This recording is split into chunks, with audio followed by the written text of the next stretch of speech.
Hello and welcome to another episode of the FemiNinja Project, and thank you so much for tuning in. I really appreciate it.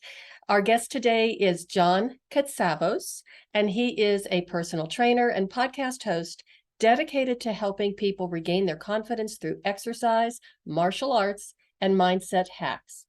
Over the past 20 years, he has developed healthy hacks both in and out of the gym, which are proven to improve mental health in young men and women by implementing his 4 pillars of exercise.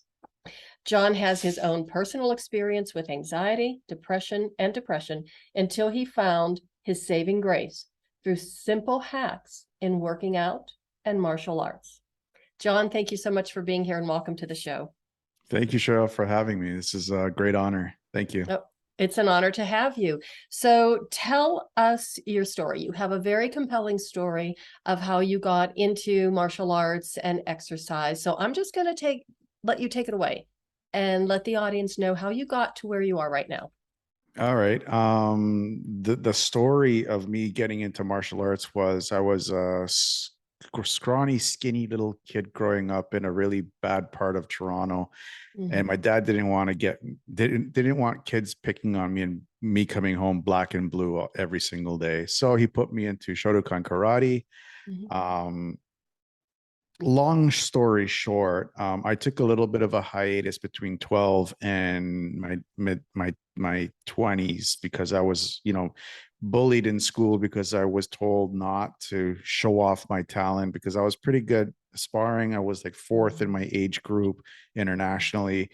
And my dad didn't want me getting into fights all the time, leaving public school and going into like junior high and high school. Because we all know how teenage boys are when they find out someone can fight. They're like, yeah, well, let's see how good he is. Right. It's a normal thing. It's not a good thing, but it is a normal thing. So long story short, in my late 20s, I had found a job. I was making very good money for my age, and for the job that I was doing, I was really doing well. I almost put myself into university. Well, sorry, I had put myself back into university because I had dropped out earlier. I was about to move out on my own. I had bought a car that a mid-20-year-old should not have bought because he can't afford it. At the time, there was a $40,000 car in the late 90s. So it was a very nice car. And I should not have been able to afford it, but I had the money to do it. So I had a very good job, pay-wise. And 2 guards did something under my supervision that they weren't supposed to do. And I ended up losing my job because I was their supervisor and I didn't report them to my superior. And of course, I lost my job because of it, because that was my job. So for a year, I was so angry at my boss. I was so angry at the organization that had let me go and it had that they would put me in a different site, that I had locked myself in my parents' basement for the entire year. And more specifically, in my own bedroom. The only time I would come out of my bedroom was to wash myself once a week and eat twice a day. That's the only time I would come out. So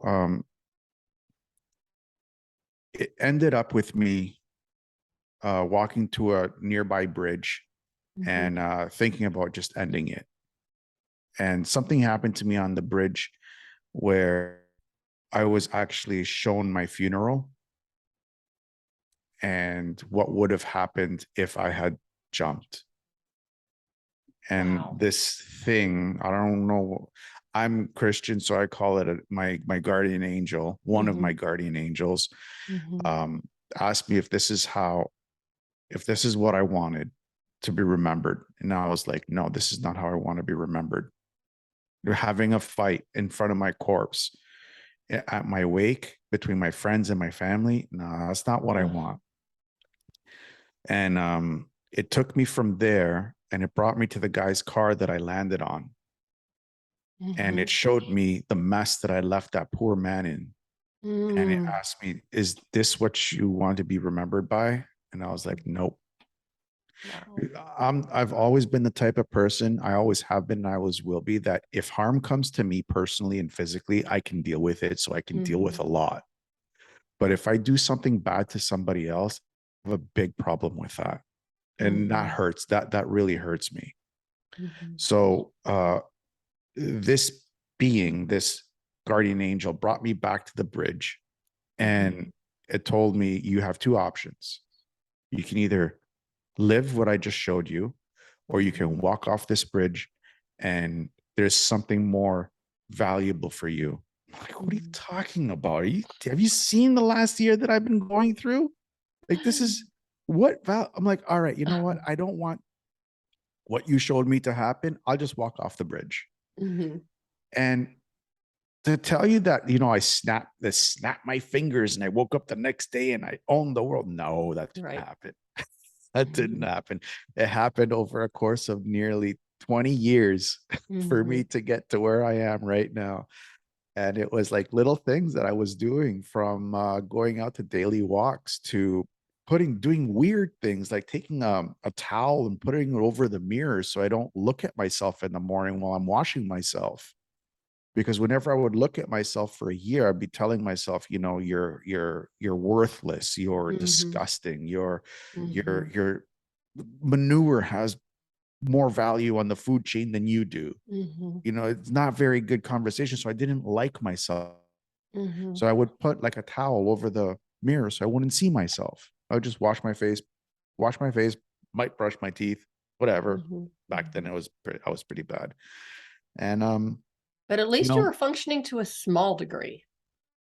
yeah, it was, because I didn't want what I was shown Mhm. to go through. So I would like do small things to help me get Mhm. over. And I didn't even know I was doing it. Mhm. I just didn't want to see myself. So I Mhm. covered the mirror.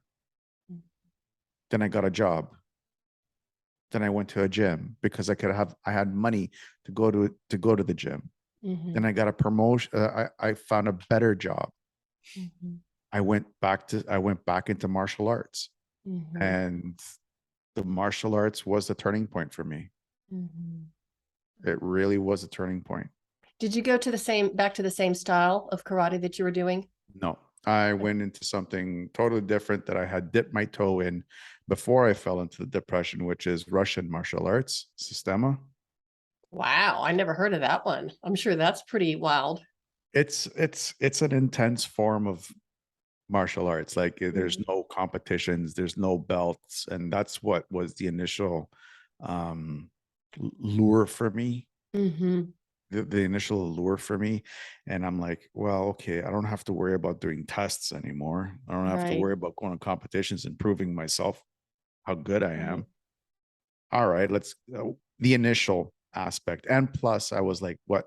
I don't want to do forms anymore. I'm tired Mm. of forms. There's no forms, no belts, no competitions. It's just, how good are you on the day? Mhm. Is it more like street fighting, more in line with Krav Maga, or does it have more structure than that? It's a combination of both. It's a Mm. combination of street fighting and Krav Maga. Initially, Sistema was trained for the Russian Special Forces Spetsnaz. Mm. And one of the Spetsnaz, after he retired, he left Russia after the fall of communism and came to Mhm. Canada, Mhm. Vladimir Vasiliev, and he introduced it to Canada.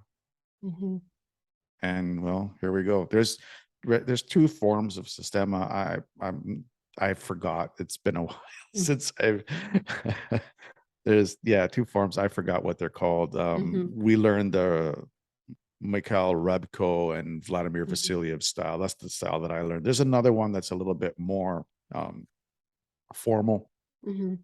It's just as effective, but So I'm really curious, were there any women in class? I mean, was oh this, yeah, oh, okay. I yeah. just wondered about that. No, men, women. They would teach anybody from the age of 16 and higher. Oh, so no kids So classes.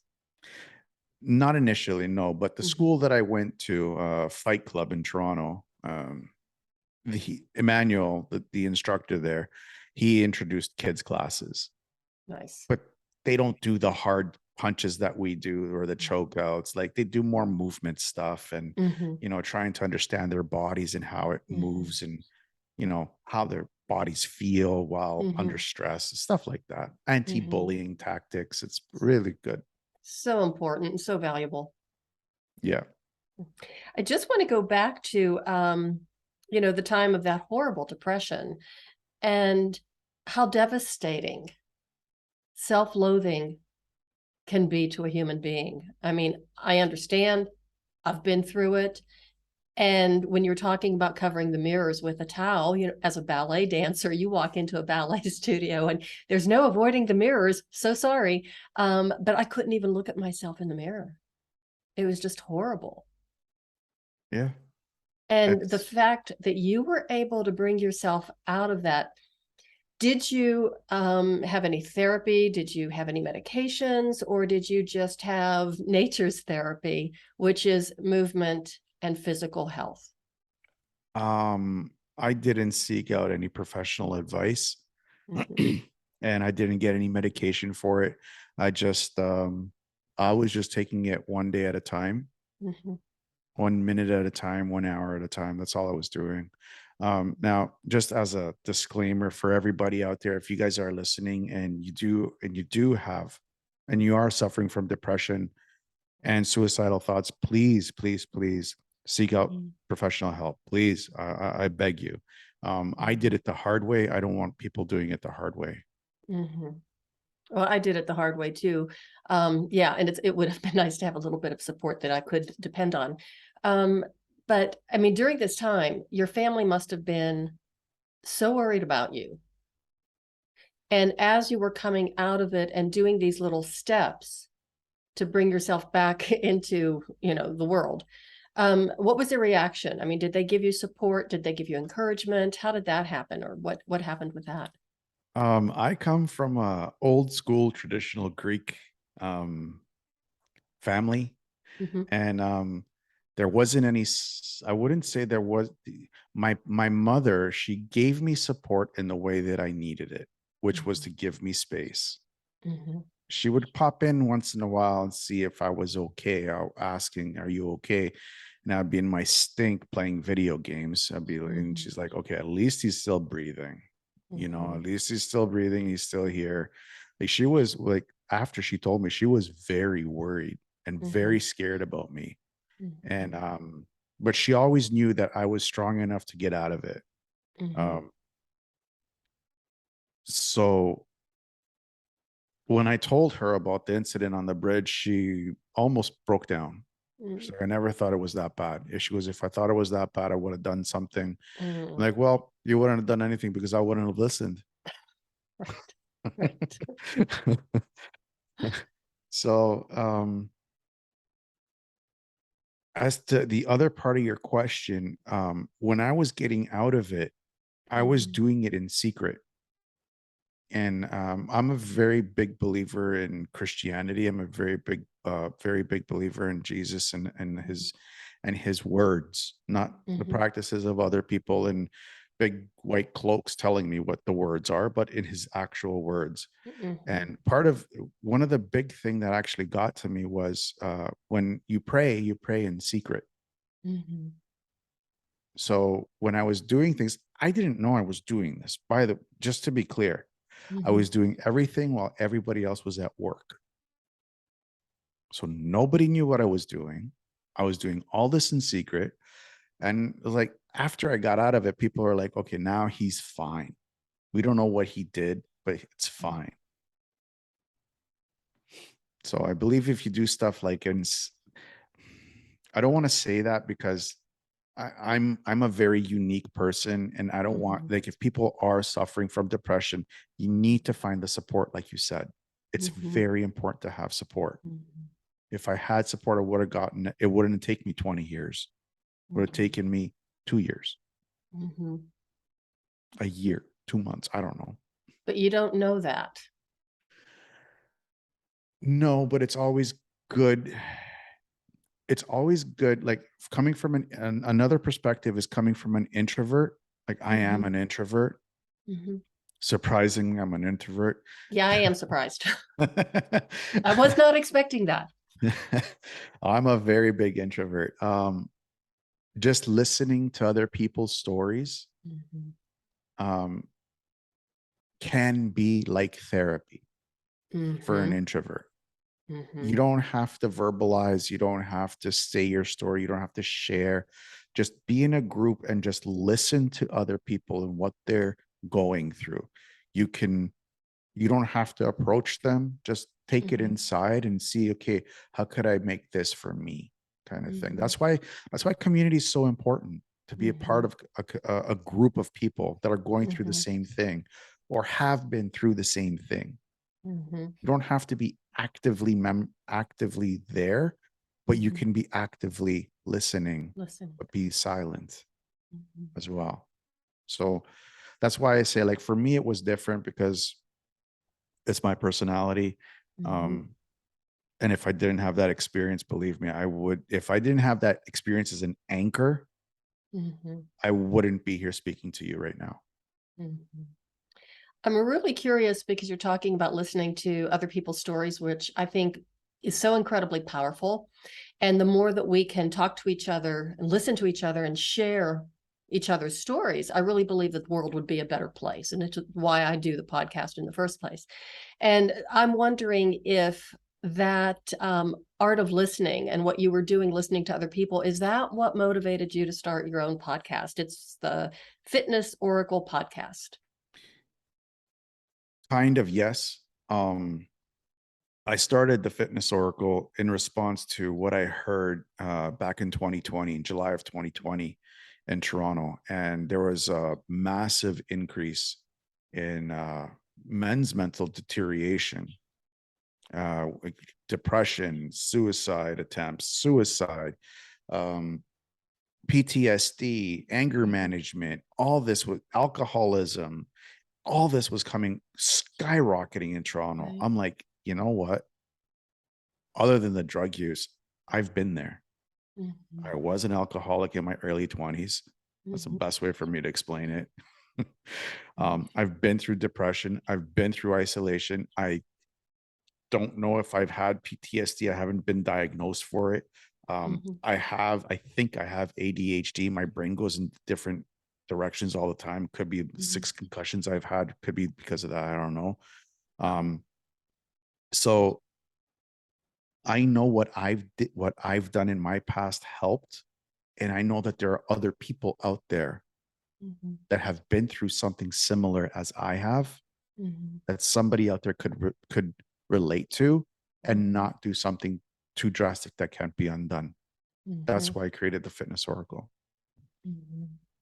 And yet, like you said, the importance of community and being able to have a group of people that you can relate to and they can relate back. I mean, it's so important. It's so valuable. And it's interesting that you mentioned it was about June or July of 2020, which was everything was blowing up. The world was shut down and everybody was so concerned about staying safe and not spreading, the virus and not getting sick that nobody put the emphasis on our mental and physical health. And what is the one thing that we can always do is keep ourselves physically healthy with exercise and eating right.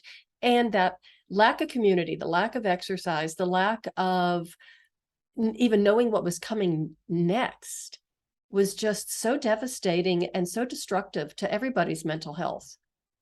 Yeah, it was just one fear tactic after another. And Yeah. this is like normal war stuff. And that's the best way for me to explain what happened the last what 2.5 2. Hmm. It was a war. It was a Hmm. war on our mental health. It was a war on our physical health. It was just a war. Stay at home, be safe, stay at home, stop the spread. Don't kill grandma. And Yeah. I think it was also a war, since I love the way you put that. It was also a war on our spiritual health and a war on our very souls Yep. and the fiber of our being and who we are as humans. Yeah, absolutely. Absolutely. It was a real test. It was a real test spiritually for us. Hmm. Um, because of my past experience, I become deeper in my spiritual practice, which is Greek Orthodoxy, Hmm. and studying the lives of the saints. Hmm. Uh, things would be popping up that, you know, Joe Blow politician would say. I'll be like, whoa, did he just say that? Wow. That they said that he was going to say that like 100 years ago, 300 years Uh-huh. ago. It's like, I can't believe I'm actually hearing this. Wow. Okay, so you just gave me chills. And so it's Greek theology that you study, is that correct? Greek, basically Orthodoxy. So anything that falls under Greek is Greek, Russian, Serbian. Orthodox? Yeah, Yes. Orthodox. Yeah. Orthodox. Yes. I'm very familiar with that. My mother was Serbian Orthodox, and my Mm. father was Byzantine Catholic, which is a form of, Eastern European Catholicism. Yes. And his mother was actually, my grandmother was Russian Orthodox. So, as a matter of fact, if you look on my screen above those two dogs facing each other, my grandmother did that when she was, I think, about 14 or so. So, Oh, and I'm wow. not exactly sure what the saying means. I asked my father one time, and he said, he looked at it and I think it means bless the dogs. And I'm like, well, this is at the right house, because I absolutely love dogs. So, yeah. So, and it's all of those religions are so rich in, I mean, they're just beautiful. It's just such an incredible, I don't want to say belief system, but it's just beautiful. Well, for me, it's trying to find the balance between, spiritual life and everyday life. Yeah, you Hmm. have to find, because I know people that are Greek Orthodox and they're so far on the side of Greek Orthodoxy where they won't buy certain products. And I'm like, the whole thing behind Orthodoxy, behind Christianity, is to find balance. That's Hmm. all that it is. And I'm not a priest. I'm not a preacher. I'm not going to pretend that I am. There's more out there. There's more to Christianity that Hmm. I know of. It's a giant book, and I only know maybe one page, maybe a Hmm. paragraph of it. So I'm Hmm. not claiming that I am the be all that ends all of it. Hmm. But it's the one thing that I took out is, trying to find the balance between living in the real world but still Hmm. keeping a good anchor in the spiritualities part of it. Hmm. That day on the bridge, when that your guardian angel or one of them came to you, um, prior to that time, did you have that same interest in the orthodoxy? And did it surprise you when this angel appeared to you? And the reason why I'm asking, I had one podcast host who was so funny, because he said that he found himself, he was explaining this one like image or something that he had, where he actually met Jesus in person and they were walking across the water together. And the way he told the story was just hilarious. But and then I asked him, I said, well, is this the first time you ever met Jesus? He goes, oh, I didn't believe in him. He was a complete non-believer. And I said, how did you know who it was? And he said he just knew. And I love hearing stories like that. And I have a couple of stories, family stories back from Eastern Europe, of grandparents and great grandparents having visions and seeing things. And of course, you don't want to tell too many people, but now here I am telling the world. But yeah, I mean, it's really fascinating because there's so much that we really don't know. And I think that we want to categorize everything. Like, well, that can't be. If you can't see it, you can't feel it, you can't touch it. If it's not the science, then it can't be true. And there's so much more out there that we really haven't even experienced yet. Yeah. Um, I've always been curious about it. I've always been curious about Christianity and Mhm. Orthodoxy, specifically Greek Orthodox practices. but I never, my parents never really forced it on me. Mm-hmm. Like we would go to church every Sunday. Mm-hmm. My mom wanted to put me in Sunday school, me and my sister in Sunday school. And I'm like, are you serious? When I was a kid, I have to go to school 7 days a week. Like, give me one day's rest. God took the Sunday to take a rest. Yeah. Even God So, got a break. so, but like I'd always been fascinated when when I'd be in church and I'd be looking at all the paintings, because we have the walls that are painted with all the Mm-hmm. stories of the Bible Mm-hmm. to explain the Bible for those that don't know how to read. Mm-hmm. So I was always curious about the paintings and the stories behind it. So I was always curious, but I never really dove deep into it. Mm-hmm. Not even, I'll be honest with you, not even at the bridge when that I had that experience. After Mm-hmm. I forgot about it. It wasn't up until I hit 32 years old where I really, something really interesting happened to me after Mm-hmm. my very first confession. I I had my first confession at 32 years old. Wow. Okay, so we had ours when we were, I think, like what, 7 or 8. So you probably had a whole lot more to say. Well, there was a lot to get off my chest, some really big stuff. And Mm-hmm. right after it, you know, you'd hear all the stories. Yeah, after your first confession, you're gonna feel like you're floating, like you're walking on clouds, and you feel Mm-hmm. like like you're floating in the ether kind of thing. I'm like, okay, we'll see, we'll see. Mm-hmm. That's all I said. We'll see. I went, and I literally was like walking on clouds. Like I never felt peace and comfort and happiness like that in my entire life. Even still, I Wow. still haven't felt it. Wow. And it If, carried on for the entire week. wow, that's amazing. And then do you have communion Yeah.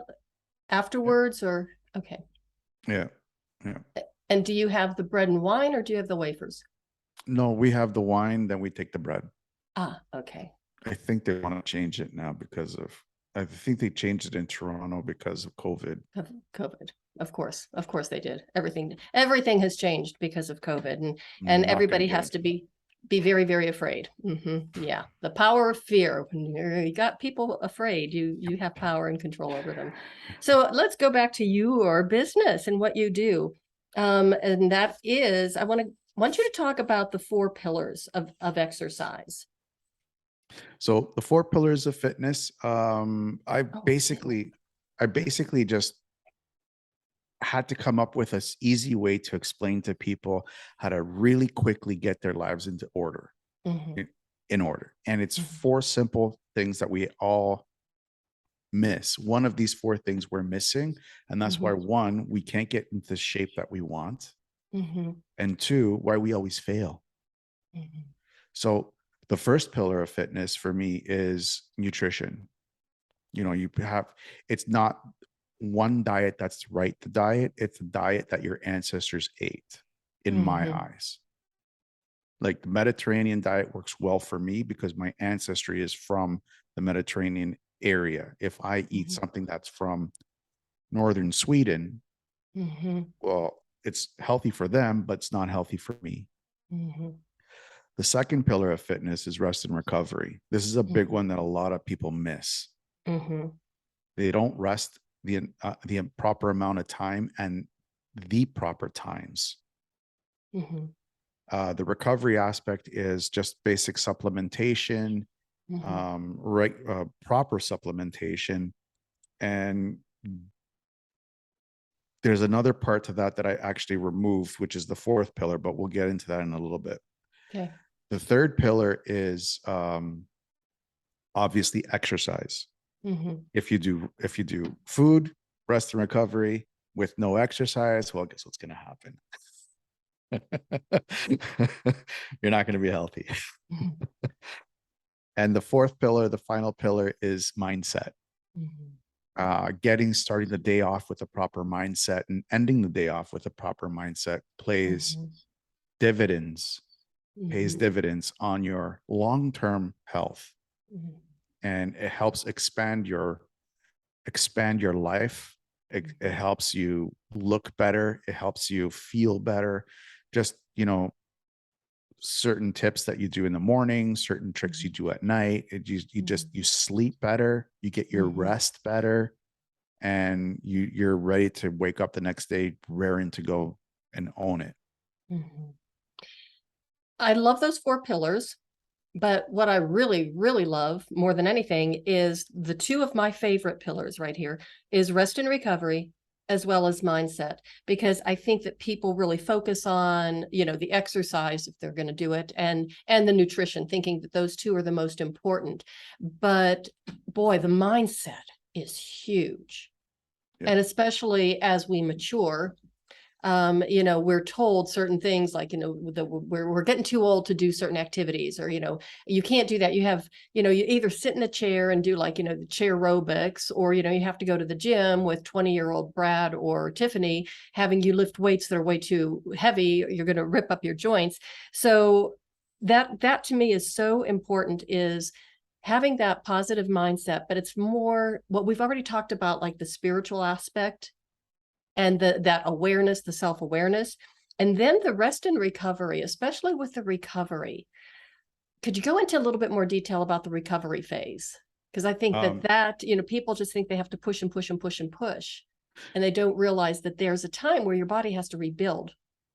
Yeah, absolutely. The recovery part is probably one of the most important. Rest and recovery. You hear gym owners and salesmen and women in the industry. It's a 60-40 split, 60% nutrition, 40% working out. They say that so they can get your butt in the gym, so they can keep the lights on and the electricity flowing and the water going.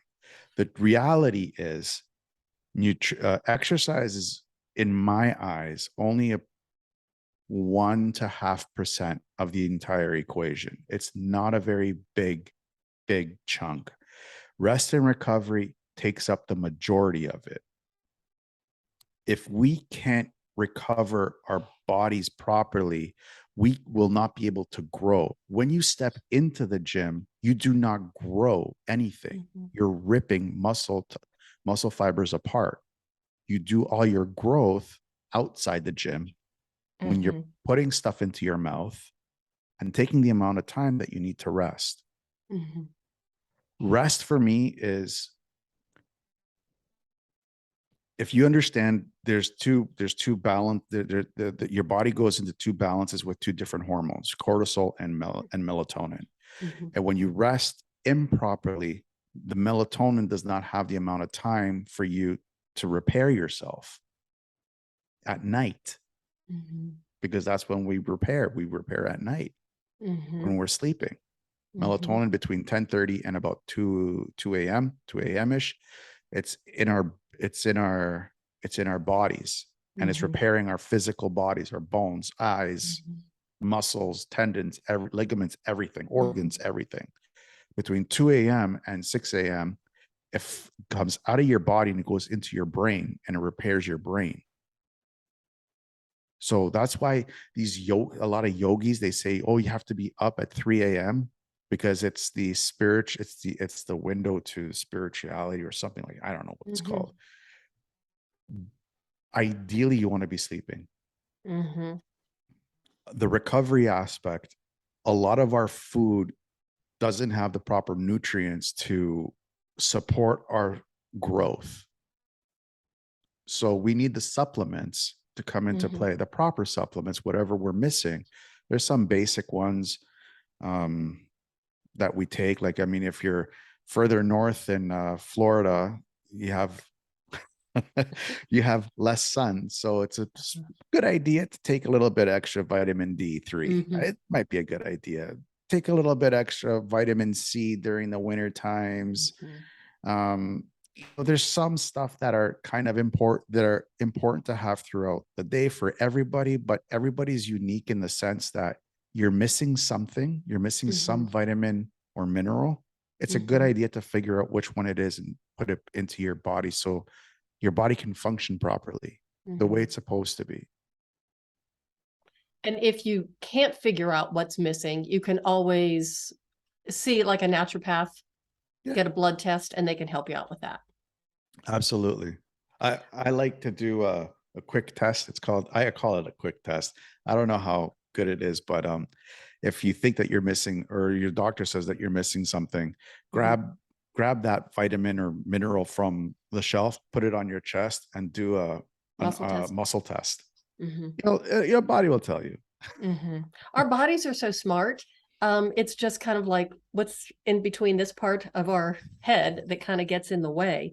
But I had to crack up about that 3 a.m. thing because as a woman of a certain age, 3 a.m. is typically when I wake up sweating.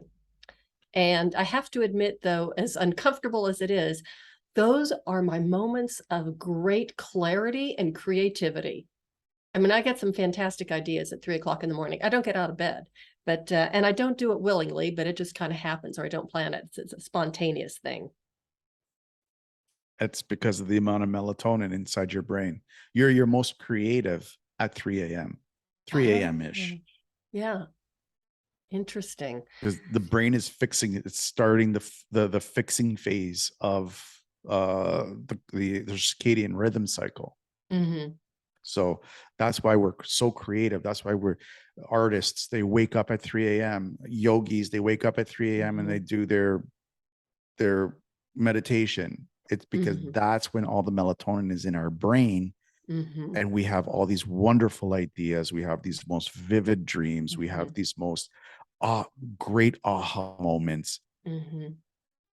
I have a friend who is an author as well, and he intentionally wakes up like at 3 or 3:30 in the morning. He gets up and he starts writing. And if I'm asleep, I'm asleep. I think that I'd rather stay sleeping. So, John, when you work with clients, do you work with clients in person or online or both? For the last couple of years, I've been trying to build an online community.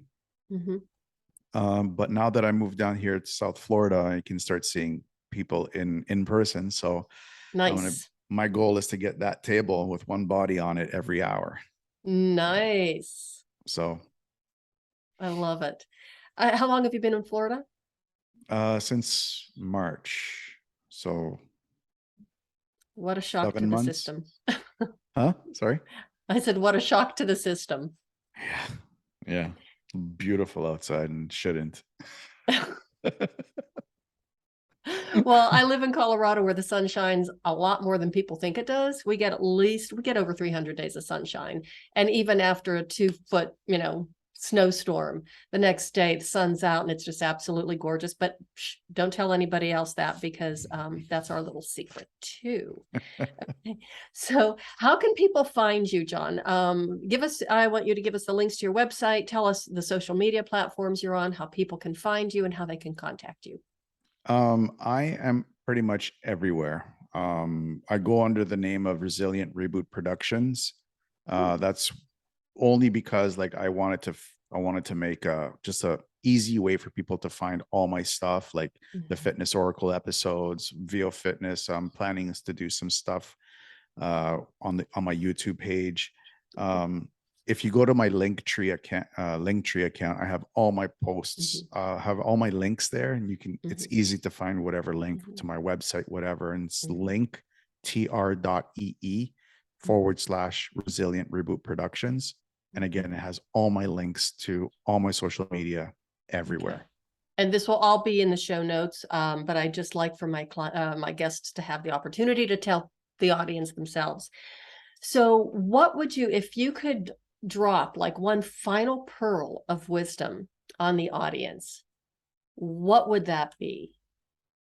And it could be regarding fitness, it could be regarding mental health, it could be regarding anything that's important to you. Have a plan and work the plan, but don't be married to the plan. That's good. That's really good. Well, John, thank you so much for being here today. This has been amazing. I really love talking to you and I love hearing your story. And I am so glad you listened to that angel and made the right choice. Thank you. It was really nice and really fun to be on here. Thank you for so much for that. Oh, you're welcome. And everybody, thank you so much for listening. I really appreciate you as always. And do go to John's website, go to his YouTube channel, check him out, contact him if you have any questions, join his community, and get to know him. He seems like a really nice guy with a lot of great ideas, and he really knows his stuff when it comes to fitness and mental health and martial arts. I think that's awesome. Gotta love the martial art. And that is the way of the FemiNinja.